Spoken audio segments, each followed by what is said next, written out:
அனைவருக்கும் வணக்கம். இன்னைக்கான ஆன்மீக பதிவில் நம்ம பார்க்க போகிற ரொம்ப முக்கியமான ஒரு பயனுள்ள தகவல் என்ன அப்படின்னு பார்த்தீங்கன்னா, அமாவாசை அப்படின்னு சொன்னாலே நம்மளுடைய நினைவுக்கு வருவது பித்ருக்கள், முன்னோர்களுடைய வழிபாடாக இருக்கிறது.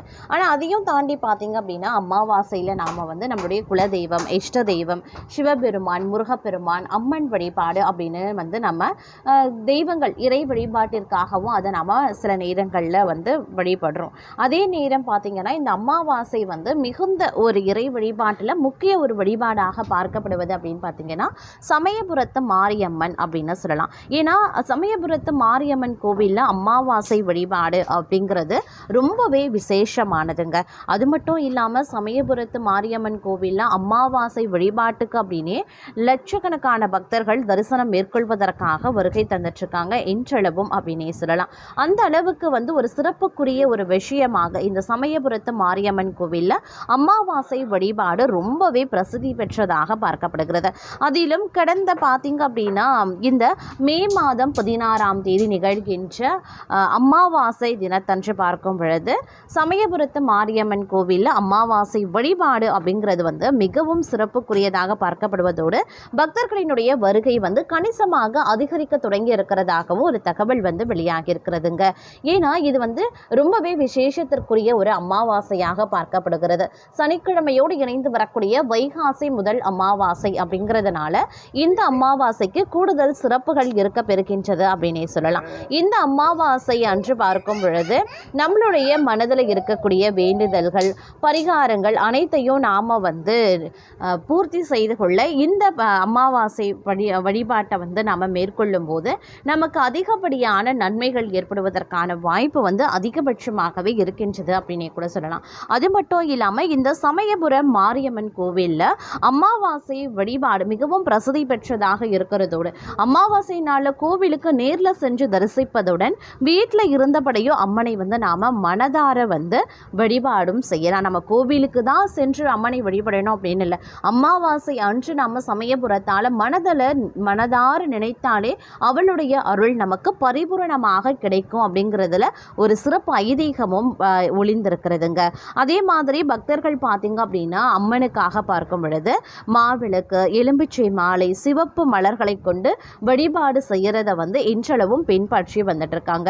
அதே மாதிரி சமயபுரத்தாளுக்கு வேண்டுதல் வைத்து நேர்த்திக்கடனாக என்ன மாதிரியான விஷயங்கள் பண்ணலாம் அப்படின்னு பார்க்கும் பொழுது, உடல் நலம் குணமடைய வேண்டி வெள்ளி அப்படி இல்லைன்னா எஃகுவால செய்யப்பட்ட மனித உறுப்புகளின் சிறு மாதிரிகளை உண்டியல்ல காணிக்கையாக செலுத்துறது வழக்கமா இருக்கு. அது மட்டும் இல்லாம உப்பு, மிளகு போன்ற பொருட்களையும் படைத்து வழிபாடு செய்யறாங்க.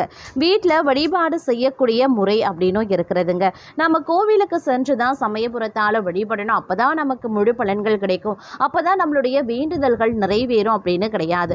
ஒரு மனிதன் தூய எண்ணத்தோடு, தூய இருதயத்தோடு ஒரு அம்மனை மனதார முழு நம்பிக்கையோடு வழிபட்டாலே, நம்ம எங்கிருந்து வழிபட்டாலும் எந்த சூழ்நிலையில இருந்து நாம அவளை நினைத்து வழிபட்டாலும் அவளுக்கு கண்டிப்பாக அது கேட்கும். கண்டிப்பாக ஓடோடி உங்களுக்கு அனைத்து வித நலன்களையும் செய்வா, உங்களுடைய வேண்டுதல்களையும் கண்டிப்பாக நிறைவேற்றுவாள் அப்படின்னு சொல்லலாம். அதற்கு தேவை ஒரே ஒரு விஷயம் மட்டும்தாங்க, முழுமையான நம்பிக்கை. ரெண்டாவது பார்த்தீங்க அப்படின்னா முழு மனதோடு நம்புறது மட்டும் இல்லாமல் அவளை மனதார நினைத்து நீங்கள் வழிபாடு செய்யணும். அதுதான் ரொம்பவே முக்கியமானது. அதிலும் நீங்கள் கோவிலுக்கு எங்களால் போக முடியாத சூழ்நிலைகளில் இருக்கும், இப்போதைக்கு எங்களால் கோவிலுக்கு செல்ல முடியுமா அப்படின்னு தெரியல அப்படின்னு ஒவ்வொருத்தருக்கும் பார்த்தீங்கன்னா பலவிதமான சூழ்நிலைகள், காரணங்கள் இருக்கலாம். ஆனாலும் நீங்கள் எல்லாரும் கவலைப்பட வேண்டிய அவசியம் இல்லை. அம்மன் எங்கே இருந்தாலும் தூணிலும் இருக்கிறவங்க, துரும்பலையும் இருக்கிறவங்க, அதனால நீங்க எங்க இருந்தாலும் அவளை வழிபாடு தாராளமா செய்யலாம். அந்த வகையில் நீங்க வீட்டில் இருந்தே வழிபாடு தாராளமா பண்ணலாம். வீட்டில இருந்து வழிபாடு செய்யணும் அப்படின்னா எப்படி செய்யறது, அதற்கான செய்முறை என்ன அப்படின்னு கேட்டீங்கன்னா ரொம்பவே எளிமையான முறைதாங்க. நீங்க ரொம்பவே சிரமப்படணும் அப்படிங்கிற அவசியம் கிடையாது. சின்னதா ஒரு விளக்கு ஏற்றி வைத்து அம்மனை மனதார நினைத்தாலே போதுமானது. அதாவது கோவிலுக்கு நேரில் செல்ல முடியாதவங்க வீட்டில் இருந்தபடியே காலையில் அல்லது மாலை நேரத்தில் 2 நெய் தீபங்கள் ஏற்றி வழிபடலாம். நிவேதனமாக உங்களால் முடிந்தால் நிவேதனமாக சர்க்கரை பொங்கல் அல்லது எளிமையான பழங்கள் மற்றும் வெற்றிலை பாக்கு வைத்து அம்மனுக்கு படைத்து நீங்கள் வழிபடலாம். அதிலும் இந்த வைகாசி அமாவாசை போன்ற நாட்களில் கோவில்களில் பார்த்தீங்க அப்படின்னா பக்தர்களினுடைய கூட்டம் அலைமோதும். அதிலும் குறிப்பிட்ட சில அமாவாசைகள்லாம் இருக்குது. அதாவது ஆடி அமாவாசை, மகாலய அமாவாசை, தை அமாவாசையில் பார்த்தீங்க அப்படின்னா லட்ச பக்தர்கள் வந்து கோவில்களில் வந்து கூட்டமாக குவிவாங்க. இருந்தாலும் ஒவ்வொரு மாதத்திற்கும் ஒவ்வொரு அமாவாசைக்கும் ஒவ்வொரு மகத்துவம் இருப்பது போல இந்த 3 அமாவாசைக்கு நிகரான பலன்கள் கிடைக்கக்கூடிய ஒரு அமாவாசையாக வைகாசி அமாவாசை இருக்கிறதுனால இந்த வைகாசி அமாவாசையிலையும் கோவிலில் பார்த்தீங்கன்னா பக்தர்களினுடைய கூட்டம் அலைமோத செய்யும். மேலும் அமாவாசை நாளில் நாம் பித்ருக்களுக்கு மூதாதையர்களுக்கு வழிபாடு செய்கிறது சமயபுர பகுதியில் மிகவும் சிறப்பான ஒன்றாகவே இன்றளவும் பார்க்கப்பட்டு வருகிறது அப்படின்னே கூட சொல்லலாம். இந்த மாதிரி நாம் சமயபுரத்தால் வந்து நம்மளுடைய மனதார வழிபாடு செய்தாலே ரொம்பவே நமக்கு அவளுடைய அருள் பரிபூரணமாக கிடைக்கும் அப்படின்னே கூட சொல்லலாங்க. அதே நேரம் பார்த்திங்கன்னா சமயபுரத்தால் கோவில்களுக்கு வந்து செல்ல முடியாதவங்க வீட்டில் எளிமையான முறையில் வந்து நீங்கள் ஒரு விளக்கு ஏற்றி வைத்து வழிபாடு செய்தாலே வந்து போதுமானது. விளக்கு வந்து நீங்கள் எப்பொழுதும் போல் வந்து நீங்கள் என்ன பண்ணுங்கள், நீங்கள் வந்து அமாவாசை நாளில் வந்து உங்களுடைய முன்னோர்களுக்கான ஒரு நாளாக பார்க்குறீங்க, முன்னோர்களுடைய வழிபாடு பண்ணுறீங்க அப்படின்னா அதெல்லாம் காலை நேரங்களே முடிச்சிடுவீங்க. ஒருவேளை நீங்கள் வந்து முன்னோர்கள் வழிபாடு நாங்கள் பண்ணுற வழக்கம் எங்களுக்கு கிடையாது அப்படிங்கிறவங்க நீங்கள் காலை நேரத்தில் வந்து வழக்கம் போல் வீட்டை வெள்ளிக்கிழமையில் எப்படி நீங்கள் 4 கிழமைகளில் வீட்டை சுத்தப்படுத்தி வைப்பீங்களோ அதே மாதிரி சுத்தப்படுத்தி வச்சுட்டு விளக்குகளுக்கு வந்து பூஜை அறையில் அனைத்திற்கும் மஞ்சள் குங்குமம் வண்ண மலர்களால் வந்து அலங்கரித்து தீப தூப வாசனை நிறைந்த தீப தூபங்களை வந்து நீங்கள் ஏற்றி வைத்து வழிபாடு பண்ணலாம். அதில் வந்து பார்த்தீங்க அப்படின்னா ஒரு சின்ன அகல் விளக்கு மற்றும் நீங்கள் வந்து ஏற்றி வைக்கணும். அகல் விளக்கு ஏற்றி வைத்து அதில் நெய் ஊற்றி ஒரு அகல் தீபம் ஏற்றி அந்த அகல் விளக்கை வந்து நீங்கள் சமயபுரத்தால் அப்படியே வந்து மனதார நிறுத்தி நீங்கள் அந்த அகல் விளக்கு கிட்ட உங்களுடைய வேண்டுதல்களை பிரார்த்தனைகளை நீங்கள் வந்து முன்வைக்கலாம். எங்களால் உங்களுடைய திருத்தலத்திற்கு வந்து வழிபட முடியாத சூழ்நிலையில் நாங்கள் இப்போ இருக்கோம். எங்களுடைய வேண்டுதல்களை பரிபூரணமாக நீங்கள் ஏற்றுக்கொள்ள வேண்டும். உங்களுடைய பாதங்களில் எங்களுடைய பிரார்த்தனைகளை நாங்கள் சமர்ப்பிக்கிறோம் அப்படின்ற மாதிரி உங்களுடைய என்ன மாதிரியான வேண்டுதல்கள் பிரார்த்தனைகள் இருக்கிறதோ அதை அம்பாள் கிட்ட அந்த விளக்கு கிட்ட சொல்லி நீங்கள் பிரார்த்தனை பண்ணிக்கிட்டீங்க அப்படின்னாலே போதுமானது. உங்களால் காலையில் முடியல அப்படின்றவங்க தாராளமாக மாலை நேரத்திலையும் செய்யலாம்.